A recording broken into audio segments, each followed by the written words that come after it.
السلام علیکم، کیا حال ہے آپ کا؟ ٹھیک ہو؟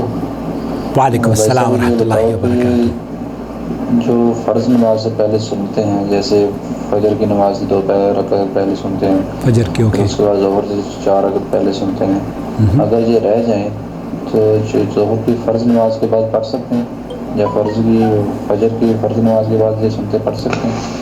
یہ تھوڑا سا بتا دیجیے۔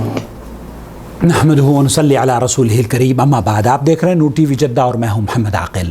سوال آپ نے سن لیا ہے نور ٹی وی چینل یوٹیوب پر۔ دراصل آپ کے سوالات واٹس ایپ پر ہمارے پاس آتے ہیں، آپ بھی اگر ہمیں اپنا سوال بھیجنا چاہتے ہوں تو اسے اسکرین پر دیے گئے نمبر کو براہ کرم نوٹ فرما لیجئے، وائس میسیج ریکارڈ کر کے بھیج دیجئے۔ ہم یوٹیوب پر بھی آپ کے سوال کا جواب دیں گے اور وائس میسیج کے ذریعے بھی آپ کو واٹس ایپ پر مطلع کر دیں گے۔ آج کا سوال ہے، آیا فجر کی نماز سے پہلے کی جو 2 رکعت سنتیں ہیں اور ظہر کی نماز سے پہلے کی جو 4 رکعت سنتیں ہیں، اگر کسی کی چھوٹ جائے تو کیا وہ فرض نماز کے بعد پڑھ سکتا ہے؟ یہی سوال فضیلت الشیخ عبدالعزیز بن باز رحمۃ اللہ علیہ سے پوچھا جاتا ہے۔ وہ یہ کہہ رہے ہیں کہ عام طور پر جو سنتیں ہیں فرائض کے ساتھ پڑھی جانے والی، اگر آپ نے نہیں پڑھی ہیں تو یہ ان کا وقت نکل چکا ہے، اب ان کو پڑھنے کی ضرورت نہیں ہے، لیکن 2 سنتوں کے علاوہ جی ہاں، وہی جو سوال میں پوچھا گیا ہے نا کہ فجر کی اور عصر کی، اگر عصر کی فجر کی اور ظہر کی، فجر کی نماز سے پہلے 2 رکعت مسنون ہیں، اور ایک صحابی نے اللہ کے رسول صلی اللہ علیہ وسلم کے ساتھ نماز پڑھی اور پڑھنے کے بعد اس نے سلام پھیرنے کے بعد 2 رکعت پڑھنی شروع کر دی۔ ترمذی شریف میں یہ روایت ہے۔ تو اللہ کے رسول صلی اللہ علیہ وسلم، ابو داؤد وغیرہ میں بھی اللہ کے رسول صلی اللہ علیہ وسلم نے اس صحابی کو دیکھا اور پوچھا اس سے کہ یہ کیا پڑھ رہے ہو، کیا 4 رکعت ہے فجر کی نماز؟ تو اس نے کہا کہ اللہ کے رسول، میری سنتیں رہ گئی تھی، میں نے سنتیں نہیں پڑھی تھیں۔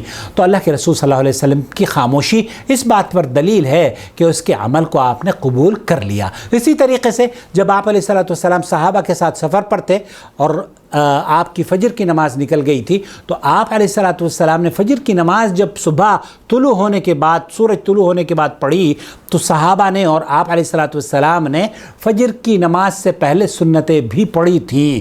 تو اس لیے یہ جو سنتیں ہیں، اگر آپ فرض سے پہلے آپ کو موقع نہیں ملا ہے تو فرض کے بعد اس کو پڑھ سکتے ہیں، اور اگر آپ دن میں پڑھ رہے ہیں نماز تب بھی آپ اسے پڑھ سکتے ہیں۔ اسی طریقے سے سماحت شیخ عبدالعزیز بن باز رحمۃ اللہ علیہ فرما رہے ہیں، مفتی مملکت سعودی عرب، کہ ظہر کی 4 رکعت جو سنتیں ہیں وہ بھی اللہ کے رسول صلی اللہ علیہ وسلم اکثر جب آپ کی پہلے کی نمازیں چھوٹ جاتی ظہر کی نماز، تو وہ عصر کے بعد والی سنتوں کے ساتھ اسے 2 رکعت کر کے پڑھا کرتے تھے۔ یہ صرف ظہر اور عصر کی بات کی جا رہی ہے، لیکن جو باقی دوسری سنتیں ہیں اگر وہ نمازوں کے اوقات سے نکل چکی ہیں تب تو شیخ نے فرمایا کہ ان کا وقت نمازوں کے ساتھ ہے، فرائض کے ساتھ ہے۔ البتہ اگر آپ قیام اللیل کرنا چاہتے ہیں تو قیام اللیل تو پوری رات آپ کی موجود ہے۔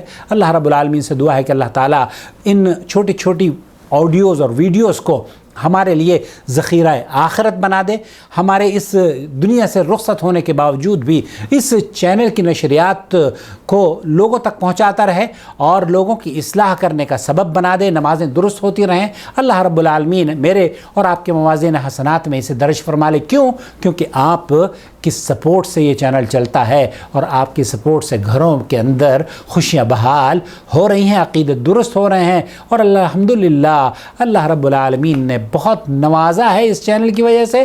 کیونکہ آپ اور ہم اس سے جڑے ہوئے ہیں لاکھوں کی تعداد میں۔ الحمدللہ 189,276 سبسکرائبر ہمارے ہو گئے ہیں۔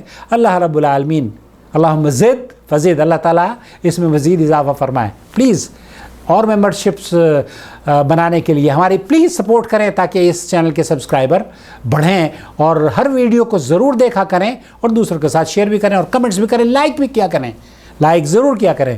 شکریہ۔